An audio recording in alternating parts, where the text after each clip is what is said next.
오늘 비전을 이루어 가시는 하나님이란 제목으로 우리 하나님의 말씀을 나누겠습니다. 우리가 여호수아서를 한 장씩 살펴보고 있는데요. 하나님의 비전을 어떻게 오늘 이루어 가시는지, 비전을 이루어 가시는 하나님, 하나님의 약속을 이루어 가시는 하나님, 하나님은 비전을 어떻게 이루어 가시는지 여호수아서 16장 이제 후반부를 함께 나누려고 합니다. 여호수아서는요, 크게 우리가 살펴본 대로 전반부와 후반부로 나눌 수가 있습니다. 전반부에는요, 하나님이 역사하신 이야기입니다. 그리고 후반부에는 하나님이 역사하신 이야기를 토대로 해서 백성들이 믿음을 사용하는 이야기입니다. 그래서 전반부를 우리가 좀 복습하며 살펴보려고 하는데요. 1장에 하나님의 말씀으로 이제 시작이 됩니다. 비전을 이루기 위해서 하나님께서 약속을 하셨습니다. 여호수아서 1장에 보면 내가 모세에게 말한 바와 같이 너희 발바닥으로 밟는 곳은 모두 내가 너희에게 주었노니. 어떻게 보면 앞으로 이스라엘 백성들이 받게 될 땅 문서, 등기부 등본의 대략적인 부분들을 설명해 주십니다. 너희가 이렇게 땅을 차지하게 될 것이다. 그게 4절에 나오죠. 곧 광야와 이 레바논에서부터 큰 강, 곧 유브라데 강까지 헷 족속의 온 땅과 또 해 지는 쪽 대해까지 너희의 영토가 되리라. 그리고 여호수아에게 한마디를 덧붙이는데요. 우리 5절을 함께 다 같이 읽어보겠습니다. 시작. 내 평생에 너를 등이 대적할 자가 없으리니 내가 모세와 함께 있었던 것 같이 너희와 함께 있을 것임이니라. 내가 너를 떠나지 아니하며 버리지 아니하리니. 아멘. 하나님의 여기서도 약속이 주어졌습니다. 이미 이스라엘 백성들을 향한 약속은요, 오래전에 주어졌고요. 그리고 가나안 땅을 차지하는 여호수아에게 다시 한번 하나님이 약속해 주십니다. 근데 이후의 사건들은요, 우리가 지금 1장 말씀을 읽었거든요. 이후의 사건들은 어떻게 하나님께서 이스라엘 백성들과 하나님이 어떻게 역사하시는지를 보여주시는 내용들입니다. 이 하나님의 이야기들을 우리가 계속 살펴보는 것이 중요한데요. 이참에 우리 여호수아서 전반부 후반부 여호수아가 어떻게 흘러가는지를 우리 한 번 더 살펴보도록 하겠습니다. 1장에 보시면 하나님의 말씀으로 시작했습니다. 이 율법책을 내 입에서 떠나지 말게 하며, 그리고 2장에 보시면 가나안 정탐을 하게 하시죠. 그리고 드디어 3장에 보시면 요단강을 건너는 기적을 경험하게 됩니다. 여러분, 요단강을 건넌다는 것은 어떤 의미일까요? 사실 요단강을 건너기 싫었을 겁니다. 두렵고 무서웠을 거예요. 왜냐하면 요단강을 건너면 바로 앞에는요, 철병거를 가진 적군들이 기다리고 있습니다. 사실 그렇기 때문에 하나님께서는요, 더더욱 요단강을 기적적으로 갈라주실 수밖에 없었습니다. 어서 지나가라는 것이죠. 내가 도와줄 테니까, 함께 해줄 테니까 홍해 사건을 기억하면서 이번에도 내가 기적적으로 너희들과 함께 동행해 줄게.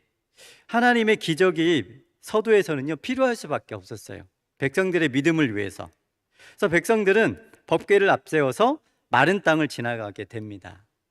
여러분, 홍해 때도 그랬지만 요단강 사건에서 백성들의 시선을 사로잡았던 것 중에 하나가 마른 땅입니다. 원래 시내의 바닥은요, 좀 미끌거리겠죠. 뭐 여러 가지 쌓여 있는 것들도 있을 테고요. 그런데 이스라엘 백성들은요, 마른 바닥을 걷게 됩니다. 백성들은 하나님이 함께 하심을 느끼면서 요단강을 건너게 돼요. 하나님 역시 대단하신 분이시구나. 그 4장에 기념비를 세웁니다. 정말 말로 형용할 수 없는 하나님이신 것에 대해서 기념비를 세우게 됩니다. 그리고 5장에 갑자기 할례를 행하라고 하시죠. 군인들이 아이와 할 것 없이 다 남자들이 할례를 행하게 되면 적군이 불시에 쳐들어올 때에 당연히 문제가 생깁니다. 이스라엘 백성들이 전멸당할 수도 있어요. 그런데 백성들이 순종하면서 하나님의 보호하심을 경험하게 되는데요. 이스라엘 백성들이 이 할례를 행할 수 있었던 이유가 여호수아서 5장에 기록됩니다. 여러분, 뒤에는 요단강이 이제는 가로막혔고요. 이 상황에서 할례를 행한다는 것은 정말 말이 안 되는 것입니다. 그런데 이스라엘 백성들이 할례를 행할 수 있었던 이유가 5장에 기록됩니다. 5장 1절에 보면 요단 서쪽의 아모리 사람의 모든 왕들과 해변의 가나안 사람의 모든 왕들이 여호와께서 요단물을 이스라엘 자손들 앞에서 말리시고 우리를 건너게 하셨음을 듣고 마음이 녹았고 이스라엘 자손들 때문에 정신을 잃었더라. 2절 우리 함께 읽겠습니다. 시작. 그때에 여호와께서 여호수아에게 이르시되 너는 부싯돌로 칼을 만들어 이스라엘 자손들에게 다시 할례를 행하라 하시매. 이스라엘 백성들이 언제 할례를 행했습니까? 그때가 언제죠? 가나안 모든 왕들이 소식을 듣고 마음이 녹고 정신을 잃었을 때, 그때입니다.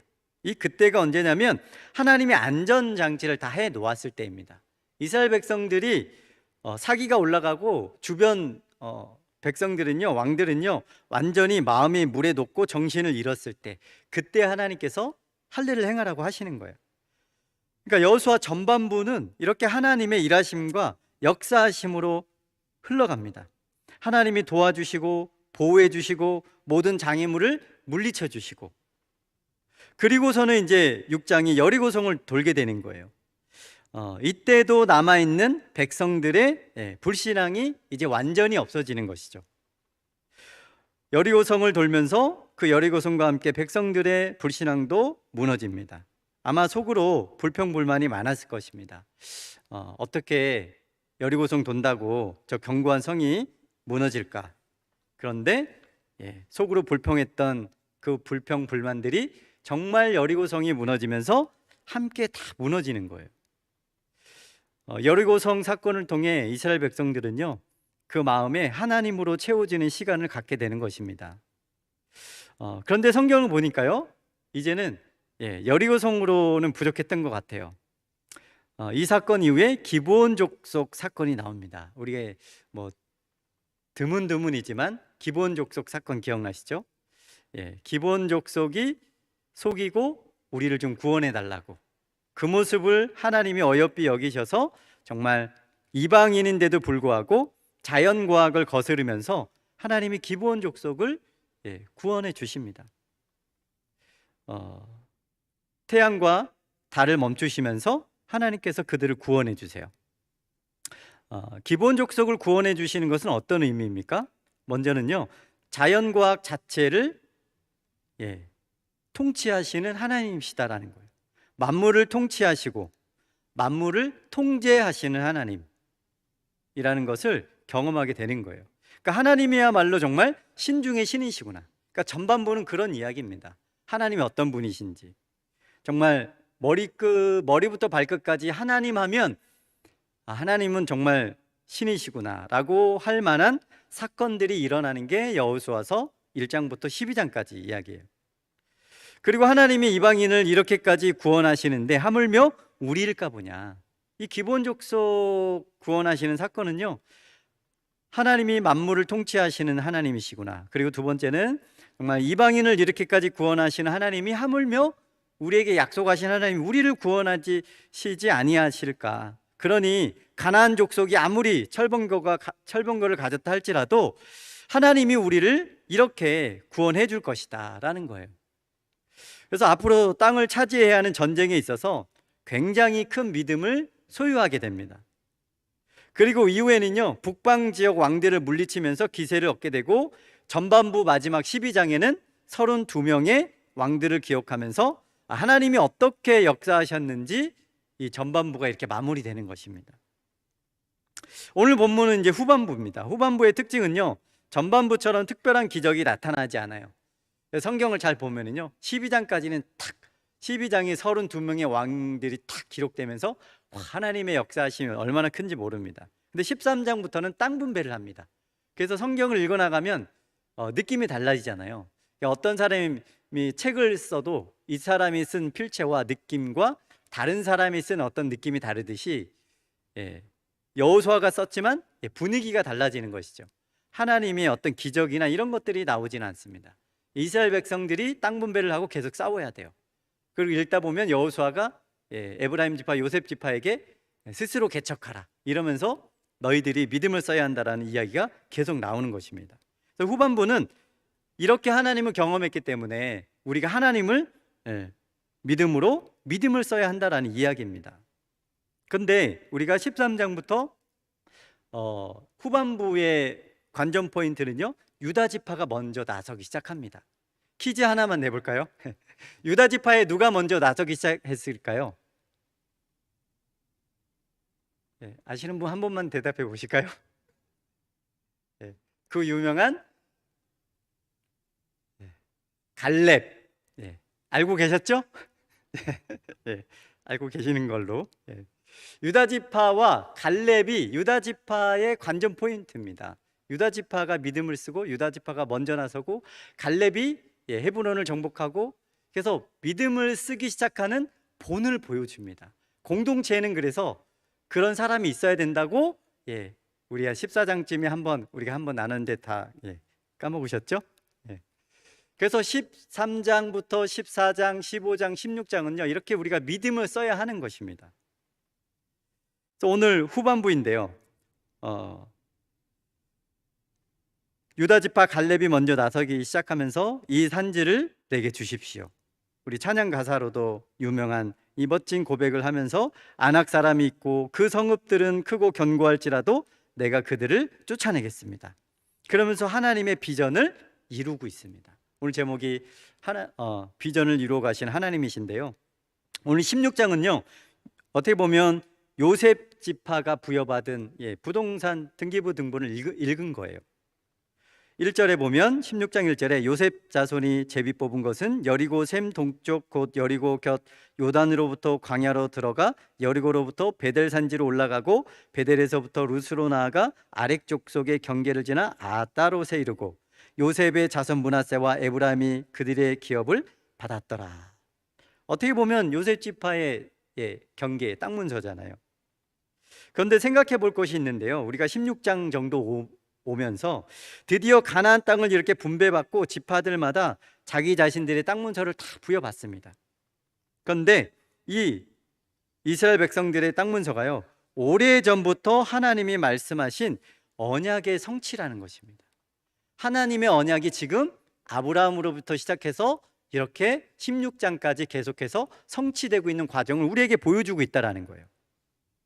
근데 창세기 12장 좀 함께 잠깐 가볼까요? 우리가 잘 알고 있는 여호와께서 아브라함에게 이르시되 너는 너의 고향과 친척과 아버지의 집을 떠나 내가 내게 보여줄 땅으로 가라. 내가 너로 큰 민족을 이루고 내게 복을 주어 내 이름을 창대하게 하리니 너는 복이 될지라. 이게요 기원전 2091년 이게 창세기 12장 저 때쯤에 하나님이 말씀하신 거예요. 아브라함을 부르시고. 그런데 오늘 여호수아에 이루어지는 현장은 어떤 몇 년 후냐면요 약 700년 후에 성취가 되는 것입니다. 하나님은 아브라함에게 당장 이루어질 것처럼 그를 불러내더니 결국에 이루어지는 역사의 현장을 봐보니까요 13장부터 믿음을 쓰는 그들의 삶을 좀 들여다보니까요 유다 지파가 믿음을 쓰죠. 갈렙이 믿음을 쓰죠. 근데 이렇게 믿음을 쓰는 그들의 모습을 보다 보니까 하나는 왜 이렇게 더딥니까? 하나는 왜 이렇게 인재 이루어집니까? 실은 하나님의 비전을 이루어 가시는 하나님의 모습 속에서 왜 하나님은 이렇게 약속을 늦게 이루실까? 이렇게 질문을 던질 수밖에 없다는 것입니다. 왜 하나님의 약속은 늦게 이루어질까요? 여호수아서 16장까지 오면서 좀 되돌아보게 됩니다. 하나님의 약속은 왜 이렇게 늦게 이루어질까? 여러분 우리 삶 속에서도 그렇습니다. 우리가 기도하면 바로바로 응답이 되던가요? 하나님은 왜 우리가 원하는 것을 빨리 안 들어주시고, 아니 사실 언제라도 들어주시면 다행인 것이죠. 어떤 기도 제목은요 들어주지 않으실 것 같은 그런 때가 있습니다. 왜 그럴까요? 여러분 하박국 선지자도 하나님께 호소했어요. 하나님 율법이 해이하고 정의가 전혀 시행되지 못하고 있는데 왜 하나님 기도 응답이 더디십니까? 하나님 이 정도면 불법이 성행하기 때문에 그것을 없애달라고 기도했는데 이 정도의 기도는 들어주셔야 되는 거 아닙니까? 막 하박국이 하나님을 향해서 항변을 했어요. 그런데 하박국이요, 하나님과의 주고받는 대화 속에서 깨달은 게 있습니다. 그것은 뭐냐면 하나님의 정한 때가 있다라는 것이에요. 그리고 하나님은요, 하나님 우리에게 허락된 상황을 통해서 하나님의 비전을 이루어 가신다는 것입니다. 이 하박국은 깨닫고 하는 마지막 고백이 뭐냐면, 비록 무화과 나무가 무성하지 못하며 포도나무에 열매가 없어도 나는 여호와로 말미암아 즐거워하겠습니다. 하나님의 허락된 상황 속에서 주님을 즐거워하며 비록 더딜지라도 하나님의 비전을 삶 속에서 성실히 이루어 가겠습니다. 왜냐하면요, 하나님은 허락된 상황 속에서 하나님의 뜻을 이루어 가십니다. 무슨 말이냐면, 어떤 사람에게 허락된 상황이 좀 어려우면 참 일이 좀 어렵게 해결됩니다. 반대로 상황이 좀 쉬우면 쉽게 해결돼요. 쉬운 예로 재정이 좀 풍부한 가정에서 태어나면 상황적으로 좀 편리한 게 사실입니다. 뭘 하더라도 조금 쉽게 추진력 있게 할 수 있습니다. 그런데 재정적으로 풍부하지 않은 가정에서 태어나면 뭘 해보려고 해도 잘 안 되고요, 앞으로 진척이 되지 않기 때문에 뭘 배우고 싶어도 부족한 재정 때문에 배우지 못하기 때문에 하고 싶은 거를 못하는 것도 사실입니다. 그런데 하나님은 그럼에도 불구하고 그런 상황 속에서 일을 하신다라는 거예요. 갑자기 막 엎으시지 않으시더라는 거예요. 안타깝게도. 여러분, 한국보다 아프리카가 어려운 게 사실이죠. 그런데 하나님은 왜 아프리카를 당장 잘 사는 나라로 변화시키지 않으실까요? 그렇게 아프리카에 기독교인이 많고 우리들도 선교하고 기도하는데 왜 하나님은 그러실까요? 하나님은 허락된 상황 속에서 일하시기 때문입니다. 갑자기 어렵다고 기도 한 번에 바꾸시는 하나님이 아니시고요, 하나님은 우리들의 연합을 통해서, 섬김을 통해서 이루어 가신다라는 것이에요. 기계적으로 그냥 하나님이 그냥 단번에 풍요롭게 만드는 것이 하나님의 목표가 아닙니다. 그냥 모두가 그냥 1등을 하거나 모두가 백만장자가 되게 하는 것이 하나님의 목표가 아닙니다. 우리가 아는 말로 인생은요, 속도가 아니라 방향이라는 말이 있듯이 그냥 빠른 속도나 좋은 결론을 얻어내는 것이 우리 신앙생활이 아니라 우리가 어떤 방향으로 누구와 함께 동행하느냐, 하나님은 그것을 통해서 그런 방식으로 주님의 비전을 이루어 가시는 줄로 믿습니다. 우리 개인으로 따지자면요, 하나님 저도 잘 되고 싶어요. 하나님 저도 나름 풍요롭고 싶어요. 남들 보기에 괜찮은 직장, 부유한 가정을 꾸미고 싶어요. 그런데 하나님이 이끌어 가시고자 하시는 삶은 때로는 우리 사람들의 눈에 보기엔 실패하는 인생처럼 보일지라도 하나님과 동행하는 삶을 주님은 바라시는 줄로 믿습니다. 지금 나눴던 이런 류의 이야기들을요, 조금 이제 신학적으로 정리를 하자면 세 가지로 좀 정리를 좀 나누려고 하는데요. 첫 번째는요, 계시의 점진성이라는 신학 용어가 있습니다. 하나님의 이런 비전과 계시는요, 점진적으로 이루어 나아가신다라는 거예요. 하나님은 당신의 비전을 점진적으로 이루어 가십니다. 그러니까 아브라함을 보면 아시잖아요. 아브라함은 아브라함 때 이루어질 줄 알았을 거예요. 그런데 이삭을 얻는 것도 엄청난 시간이 걸렸습니다. 성경을 살펴보니까 하나님의 뜻이 역사를 따라서 이렇게 점진적으로 이루어진다라는 것입니다. 그러니까 역사의 주권자가 인간이 아니고 하나님이다라는 뜻입니다. 그러니까 인간의 어떤 그 힘을 빼고 하나님을 의지하라는 소리이죠. 역사를 보고 배우라는 것입니다.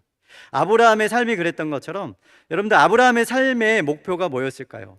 아브라함은 인간적인 눈으로 바라본다면 대단한 업적을 남기지 못했습니다. 아브라함의 업적은요, 뭐였습니까? 이삭 하나였어요. 신앙의 눈으로 보면 대단한 업적을 남겼죠. 약속을 지키고 약속을 이루는 삶을 살았습니다. 아브라함은. 여러분들에게 한 가지 질문을 드리고 싶습니다. 우리 성도님들의 삶의 목표는 무엇입니까? 우리가 대부분 주위를 돌아보면 인생을 살아가면서 사실 우린 조금이라도 좋은 대학, 조금이라도 돈을 많이 버는 직장, 남들보다 조금 더 저축해서 좋은 집, 좀 더 안락한 인생을 꾸리다가 우리의 인생을 마무리하는 게 우리 인생의 목표가 될 수 있을까요? 그리스도인들의 인생은요, 하나님의 약속의 말씀을 이루는 삶이 인생의 목표가 되어야 될 줄로 믿습니다. 이 하나님의 약속의 말씀을 이루는 삶은 어떤 때는요, 재정이 풍부할 수도 있고요, 또 어떤 때는 부족할 수도 있습니다. 또한 하나님의 비전이 나의 때에 이루어질 수도 있고요, 다음 세대에 이루어질 수도 있습니다. 우리 인간이 자꾸만 내 생각이 주인이 되다 보니까 무엇이든지 나의 때에, 그리고 최고의 결과를 얻으려고 하는 것이 우리의 목표가 될 때가 있습니다. 그런데 하나님은요, 그렇게 하지 않아도 올바른 방향으로 성실하게 살아가는 삶을 우리에게 바라신다라는 것입니다. 저도 이렇게 목회를 되돌아보면 그런 생각을 하게 됐습니다. 나름 남들이 하는 만큼 특별하지는 않아도 그냥 괜찮은 목회를 하게 될 것이다 라고 생각을 했던 것 같아요. 그런데 돌아보면 목회 여정과 또 성경 말씀을 빗대어 보면, 주변을 보면 어떤 사람은 정말 솔로몬과 같은 나름 풍요로운 사역, 풍요로운 삶을 살아가는 사람이 있는 반면, 어떤 사람은요, 아브라함처럼 그냥 이삭 한 사람 남기고 믿음의 씨앗 하나 남기고 그렇게 하나님의 뜻을 따르다가 하나님 품에 안기는 사람도 있더라는 것입니다. 그러니까 하나님께서 이끌어 가시는 계시의 점진성은 당장 눈앞에 성공을 쫓는 것이 아니라 올바른 방향을 향해서 꾸준히 나아가는 그런 신앙인 줄로 믿습니다. 유다 지파 갈렙이 그것을 잘 보여주고 있어요. 갈렙은요, 마지막까지, 그가 85세가 되었지만 그때도 하나님 앞에 서서 멋지게 하나님의 일을 했던 사람으로 우리에게 기억되고 있습니다. 그리고 성경에 기록되었고 우리에게 도전을 주고 있어요. 그 이유는요, 그가 마지막까지 성공을 위해서 살은 것이 아니라 하나님의 일을 위해서 살았기 때문입니다. 나이가 드신 분들에게 저는 갈렙을 항상 이렇게 볼 때마다 도전을 드리고 싶은 게 있어요. 혹시 여러분 가운데 나는 이제 나이가 많아서 할 일이 없어, 그리고 나는 나름대로 내 일은 내 할 일 다 했어 라고 생각하시는 분들이 계실지 모르겠습니다. 그렇다면 여러분, 그것은요, 내 개인적인 일을 하신 것입니다. 하나님의 약속을 이루는 삶은 우리가 주님 품에 안길 때까지 끝이 없습니다. 우리 옆 사람에게 이렇게 이야기해 보았으면 좋겠습니다. 당신의 사역은 아직도 끝나지 않았습니다. 아직도 끝나지 않았습니다. 아무리 나이가 들어도요, 갈렙이 우리에게 주는 교훈이 저는 그거라고 생각을 합니다. 아무리 우리가 나이가 들어도요, 하나님의 약속이 멈추지 않는 한 우리의 사역은 멈출 수가 없다라는 것입니다. 약속을 이루는 삶은요, 한계가 없습니다. 그래서 우리의 목표는 물질을 남기는 것이 아니라, 나는 어느 정도 물질을 남겼고 할 일을 다 했다라고 한다면 그냥 개인적인 일을 하신 거예요. 우리의 목표는 물질을 남기는 것이 아니고 하나님의 비전을 남기는 것인 줄로 믿습니다. 그리고 또 내 때에 꼭 이루어지지 않아도 됩니다. 우리 작전동교회에 주신 하나님의 비전은요, 몇 세대가 지날지라도 그 비전과 목표를 하나님께서 또한 다음 세대를 통해서 점진적으로라도 하나님께서 이루시는 줄로 믿습니다. 그 믿음의 통로가 되기를 간절히 바랍니다. 두 번째로 생각해 볼 것은요, 하나님의 섭리입니다. 앞서 이야기한 것처럼 하나님은요, 허락된 상황 속에서 하나님의 약속을 이루어 가십니다. 우리는 우리의 섭리대로 가고 싶죠. 빨리 아프리카도 변화되게 해주시고 못 사는 나라 잘 살게 도와주시고, 우리의 섭리가 아니고요, 하나님의 섭리입니다. 허락된 하나님의 섭리는요, 허락된 상황 속에서 하나님 기다림 속에서 이루어 가십니다. 우리 로마서 8장 28절 우리 함께 좀 읽어보겠습니다. 시작. 우리가 알거니와 하나님을 사랑하는 자 곧 그의 뜻대로 부르심을 입은 자들에게는 모든 것이 합력하여 선을 이루느니라. 요즘 TV를 보다 보면 몇몇 연예인들이 아프리카에 직접 가서 어려움을 보고 또 이렇게 참 믿음으로 후원을 요청하는 이런 TV들을 보게 되는데요, 하나님이 우리에게 원하시는 게 그런 거라고 생각을 합니다. 누군가 왜 하나님이 살아계신데도 여전히 아프리카에 어려움이 처해 있나요? 그들을 위해서 우리가 수년, 수십 년을 기도하는데 왜 아프리카는 변화되지 않나요? 왜 북한의 지하 성도들이 이렇게 고생하는데 그 체제가 무너지지 않나요? 어떻게 보면 참 너무하지 않은 일 아닙니까? 그런데 하나님의 섭리 가운데 우리 주님의 주권이 거기에 있다는 거예요. 하나님 안에서 허락된 상황이기 때문에 그렇습니다. 그래서 우리가 알거니와 하나님을 사랑하는 자, 곧 그의 뜻대로 부르심을 입은 자들에게는 모든 것이 합력하여 선을 이루느니라. 우리가 함께 협력하고 함께 돕고 함께 순종하면서 우리 인간의 육신의 성공을 위해서 사는 것이 아니라 하나님의 섭리 안에서 하나님의 뜻을 이루어가는 그런 믿음의 삶을 살아가는 것입니다. 역사의 과정을 만들어가는 사람들이 되라는 것이죠. 개인의 어떤 성공과 업적을 남기는 것이 아니라 성경 역사의 과정을 남기는 사람. 그래서 하나님은요, 역사의 주인공으로 세상으로 역사로 우리를 파송을 하신 것입니다. 그 어렵고 힘든 세상에서 성도들과 함께 이 과정을 만들어내는 축복의 통로가 되라고 합력하라고 하나님께서 이 모든 상황을 허락하시는 줄로 믿습니다. 그래서 성공이 아니라 과정을 만들어가는 우리 성도님들 되시기를 주님의 이름으로 축복합니다. 우리의 신앙생활은요, 우리가 뭐 실패한다고 하나님이 실패하는 것도 아닙니다. 우리가 하다가 못했다면 누군가 다시 할 것이고요, 나중에 우리가 한 일까지 함께 영광을 받게 될 줄로 믿습니다. 그러니 세상에서 하나님 없이 성공하려고 하지 말고 하나님과 함께 세상에서 의미 있는 그런 일들을 우리가 함께 연합하게 되기를 간절히 바랍니다. 마지막으로 하나님의 주권과 인간의 책임이라는 부분을 좀 살펴볼 수가 있는데요, 하나님이 비전을 이루어 가실 때에는요, 하나님의 주권과 인간의 책임이 있어요. 이 주권과 인간의 책임이라는 것은 이 세상의 역사는 하나님의 주권에 달려 있지만 인간의 책임 영역을 통해서 이루어 가신다라는 것입니다. 모세오경을 보면 이제 창출 레민신을 읽으면, 특히 이제 신명기를 마지막으로 읽고 여호수아를 딱 보면 이제 그냥 가나안 땅은 저절로 차지하는 것 같다라는 인상을 굉장히 많이 받게 됩니다. 저도 성경 공부를 많이 하면서 이게 아니구나, 여호수아를 딱 당면했는데요, 피터지게 싸우는구나, 우리에게 믿음을 써야 하는 그 시기가 있구나라는 것을 깨닫게 돼요. 홍해를 건너고 이제 하나님이 가나안 땅을 저절로 주시겠구나라는 생각이 드는데 여호수아서 후반부를 보면 그렇지 않다라는 것을 깨닫게 되어 있죠. 큰 전쟁의 승리가 있었지만 후반부에는 양상이 달라집니다. 이제는요, 각자 실제로 차지한 그 등기부 등본을 들고 내 땅으로 만들어야 됩니다. 유다 지파는 헤브론을 차지하기 위해서 갈렙이 믿음으로 나서야 했고요, 에브라임과 므낫세는 철병거를 가진 가나안 족속 때문에 두려움을 느껴야 했고요, 후에 단지파는요, 땅을 차지하지 못하고 저쪽 북쪽으로 밀려 올라갑니다. 그래서 이스라엘 영토가 단에서 브엘세바까지가 되죠.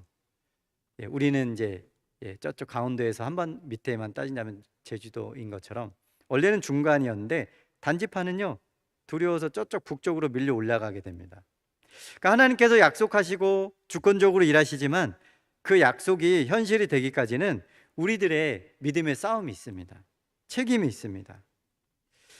이 시간에 말씀을 마무리하면서 한 가지 생각해 보았으면 좋겠는데요, 우리들의 기업, 우리 성도님들이 각자 싸워서 얻어야 될 그 영적 기업을 생각하시면서 오늘 이 시간 마무리했으면 좋겠습니다. 가정을 위해서, 또 우리에게 허락하신 교회 부서들을 위해서 우리에게 허락해 주신 그 기업을 계속해서 싸워서 우리의 기업으로 세워가는 우리 성도님들 되시기를 간절히 바랍니다. 함께 연합하여 가정을 만들고 올바른 방향을 향하여 성실하게 사역하는 우리 작전동교회 모든 성도님들 되시기를 주님의 이름으로 축복합니다.